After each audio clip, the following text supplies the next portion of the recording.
कौमी assembly doctor Aamir Liaquat Hussain Karachi में इंतकाल कर गए। आमिर लियाकत हुसैन को तशवीशनाक हालत में निजी अस्पताल मुंतकिल किया गया था, जहां डॉक्टर्स ने तिब्बी मुआयने के बाद डॉक्टर आमिर लियाकत के इंतकाल की तस्दीक की। डॉक्टर आमिर लियाकत हुसैन के कमरे का दरवाज़ा बंद था, जिसे घर के मुलाजमीन काफ़ी देर से खटखटा रहे थे। मुलाजमीन ने बताया कि आमिर लियाकत की गुज़श्ता रात तबीयत ख़राब हो गई थी, उनके दिल में तकलीफ़ हो रही थी। उन्हें अस्पताल जाने को कहा गया, लेकिन उन्होंने इनकार कर दिया था।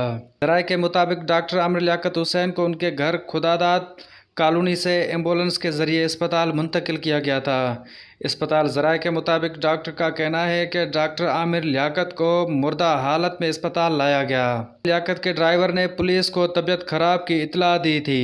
आमिर लियाकत के ड्राइवर ने पुलिस को तबीयत ख़राब की इत्तला दी और बताया कि उनके कमरे से गुज़श्ता रोज़ चीखने की आवाज़ें भी आईं। इसके मुताबिक डॉक्टर आमिर लियाकत की मौत की वजह जानने के लिए उनका पोस्टमार्टम कराया जाएगा, जिसके बाद मैयत को वर्सा के हवाले किया जाएगा।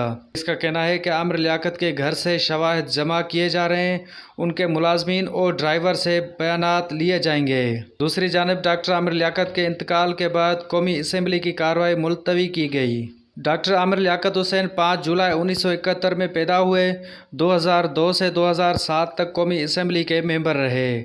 आमिर लियाकत हुसैन मुशर्रफ के दौर में वज़ीर मुमलकत भी रहे। 2018 में वो PTI की टिकट पर रुकन कौमी असम्बली मुंतखब हुए। आमिर लियाकत हुसैन मुशर्रफ के दौर में वज़ीर मुमलकत भी रहे। 2018 में वो PTI की टिकट पर रुकन कौमी असम्बली मुंतखब हुए। आमिर लियाकत हुसैन पहली बार MQM की टिकट पर रुकन असम्बली मुंतखब हुए थे। आमिर लियाकत हुसैन ने 3 शादियां की। पहली शादी सैयदा बुशरा इकबाल, दूसरी सैयदा तूबा और तीसरी दानिया शाह से की। वो बुशरा और तूबा को तलाक दे चुके थे, जबकि दानिया ताहाल उनके अनकुआ थी, जिन्होंने आमिर लियाकत के खिलाफ निकाह का केस दायर कर रखा था।